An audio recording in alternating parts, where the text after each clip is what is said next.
কিন্তু এই সরকার তো অন্তর্বর্তীকালীন সরকার না। আপনারা কেন বারবার এই সরকার ব্যবহার করেন? এই সরকার হচ্ছে উপদেষ্টা সরকার। আচ্ছা, এখন আপনারা বারবার বলছেন গণভোট। গণভোট কে দেবে? এই সরকারের কি এখতিয়ার আছে গণভোট দেবে? সে তো বলছে আমি এই সংবিধান রক্ষা করবো। কিসের গণভোট? আপনি যখন বারবার এই সরকারকে অন্তর্বর্তীকালীন সরকার বলেন না, আপনার সকালে আপনার সকালে বলেন এই সরকার অন্তর্বর্তীকালীন সরকার বলেন, আপনার সবাই বলছে সরকার। কারণ অন্তর্বর্তীকালীন সরকারের কিন্তু একটা লিগ্যাল একটা ধারণা আছে, তার একটা রাজনৈতিক একটা মানে আছে, মর্ম আছে। অন্তর্বর্তীকালীন সরকার তাকে বলা হয় যে সরকার একটা ব্যবস্থা চলে গিয়েছে, একটা ব্যবস্থা অন্তরিত হয়েছে, এবং সেই ব্যবস্থা নতুন ব্যবস্থা হওয়া পর্যন্ত সে আছে। পুরনো ব্যবস্থা শেষ, নতুন ব্যবস্থা জনগণ তৈরি করবে। কারা তৈরি করবে? জনগণ তৈরি করবে। কোনো জাতীয় ঐক্যমত্য কমিশন করবে না, কিন্তু জনগণ করবে। জনগণ কি করে করবে সেটা পরে আসছে। তাহলে ওই যে আপনার একটা পুরনো ব্যবস্থার পতন ঘটেছে, চলে গেছে, এখন নতুন একটা ব্যবস্থা যখন আসবে তখন কি হবে? এই যে পর্বটা, এটাকে বলে ইন্টারিম গভর্নমেন্ট, এটাকে বলে অন্তর্বর্তীকালীন সরকার।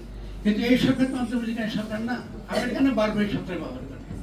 এই সরকার হচ্ছে উপদেষ্টা সরকার। এই সরকার শেখ হাসিনার সংবিধানের অধীনে শপথ নিয়ে গঠিত একটি সরকার।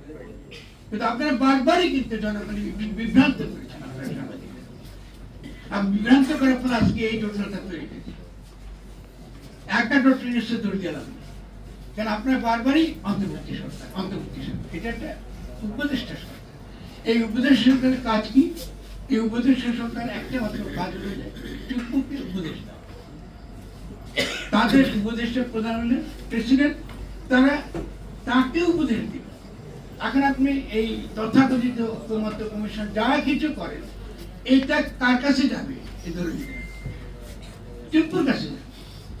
আপনার তো এটাই বানিয়েছে। আপনারা তো 5 তারিখে গণঅভ্যুত্থানের পরে এরকম সরকারই বানিয়েছে। তারপরে এই সরকারের পক্ষে এই ধরনের একটা এই ব্যবস্থাটা, পুরনো ব্যবস্থাটা টিকে রাখছেন, শেখ হাসিনা রাষ্ট্র টিকে রাখছেন, আপনারা সরকার রাখিয়ে তারপরে এটাকে বানিয়েছেন অন্তর্বর্তীকালীন সরকার। এই করতে করতে আপনার এই জায়গায় আসছে। এই দেখেন একটা সহজ শব্দ, কিন্তু বলার মধ্যে বিরাট আকাশ কথা পার্থক্য হয়ে যায়। এখন স্বভাবতই এই ডক্টর ইউনূস নিজে অবশ্যই একটা আইনি বিরাট প্রবলেমে পড়ে গেছে। আপনি এই জাতীয় সংঘাত বলে কি বলেন, এটা তো কোনো লিগ্যাল বৈধতা নেই। এটা আমরা ঘরে বসে 10টা লোক নিয়ে আলোচনা করতেই পারি, এটা কোনো লিগ্যাল বৈধতা নেই। এটা তো কোনো গণপরিষদে বসে আলোচনা হচ্ছে না, এটা কোনো জাতীয় সংসদে বসে আলোচনা হচ্ছে না, এটা এইরকম একটা সবার মতো। তা আমরা যদি আজকে দাবি করি যে এখানে আমরা এই সিদ্ধান্ত নিচ্ছি এবং এই সিদ্ধান্তকে আমাদের সাংবিধানিক বৈধতা দিতে হবে, এটা হয় নাকি ভাই? এইসব তামাশা চলে নাকি? পৃথিবীর কোথাও এগুলো আছে? আমি এখানে বসে আপনি দিবেন, হ্যাঁ আমার এটা সাংবিধানিক বৈধতা দিতে হবে। কেন দিব? হু আর ইউ? সাংবিধানিক বৈধতা একমাত্র দিতে পারে যদি জনগণ একটা গণপরিষদ নির্বাচন করে। সেই গণপরিষদে যদি সে কোনো বিষয় সিদ্ধান্ত গ্রহণ করে, সে তখন এটা সাংবিধানিক বৈধতা পায়। তাও অনেক সময় সাংবিধানিক বৈধতা পায় না, তখনও গণভোট বা রেফারেন্ডামের আপনার প্রশ্ন আসে। আচ্ছা, এখন আপনারা বারবার বলছেন গণভোট। গণভোট কে দেবে? এই সরকারের কি এখতিয়ার আছে গণভোট দেবে? সে তো বলছে আমি এই সংবিধান রক্ষা করবো। কিসের গণভোট? তা আপনার এই যে দেখছি আমরা শব্দ ব্যবহার করছি, জনগণকে উত্তেজিত করতে। কেন? যেহেতু আমাদের সংবাদ মাধ্যম থেকে শুরু করে আমাদের সংবাদে তথাকথিত সুশীল এবং বুদ্ধিজীবীরা তারা লুটেরা, মাফিয়া শ্রেণীর দ্বারা জেনে শুনে নাকি আপনাদের কেউ যদি কোটি টাকা দিয়ে করাইতে, আমি খুশি হইতাম, ঠিক আছে টাকা তো পাইছেন। আপনারা দালালি করতেছেন না জেনে, না জেনে যে শব্দটার ব্যবহার দরকার নাই সেই শব্দগুলো আপনার সমাজে ব্যবহার করেন। অথচ জনগণকে এডুকেট করা থাকে যে এই সরকার একটা উপদেষ্টা সরকার, এর কাছ থেকে আমাদের কিছু বেশি পাওয়ার নেই। এবং তার ঠিক আমি তাদের যুদ্ধ সম্পদ যদি কিছু উপদেশ দিবার থাকে সে দিয়ে যাবে ডক্টর ইউনূসকে।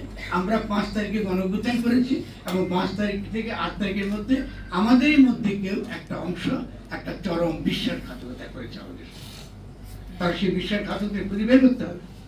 কারণ গণঅভ্যুত্থানের পরে যে কাজটা করা উচিত ছিল সেটা হচ্ছে নতুন গঠনতান্ত্রিক প্রক্রিয়া শুরু করা অবিলম্বে। এবং তার কি ফর্মুলা ছিল? হ্যাঁ ছিল। আমরা তো বারবারই বলেছি তার ফর্মুলা খুব সহজ। আপনি যখনই এরকম একটা গণঅভ্যুত্থান হয় তখন এই গণঅভ্যুত্থানের পরে যে ক্ষমতাটা আসে এটাকে বলা হয় কনস্টিটিউয়েন্ট পাওয়ার, গাঠনিক ক্ষমতা। দেখেন এগুলোতে বসে বসে ইউনিভার্সিটিতে এগুলো কিন্তু শেখা বসে, আমি আপনাদেরকে এগুলো বলতে যাওয়াটা আমার জন্য ব্যাধ, কিন্তু কি করি, উপায় নেই, কারণ এটাকে বলে গাঠনিক ক্ষমতা। গাঠনিক ক্ষমতা মানে জনগণ অভ্যুত্থান করে, উৎখাত করে একটা ক্ষমতা দিয়েছে, যে নতুন যে তাদের পক্ষের যে শক্তি, যাকে আমরা কি অন্তর্বর্তীকালী সরকার বলি, যদি হচ্ছে এটা অন্তর্বর্তীকালী সরকার। 5 তারিখে এটা অন্তর্বর্তীকালী সরকার ছিল, এর স্বাধীনতা সরকার গঠিত হয় নাই।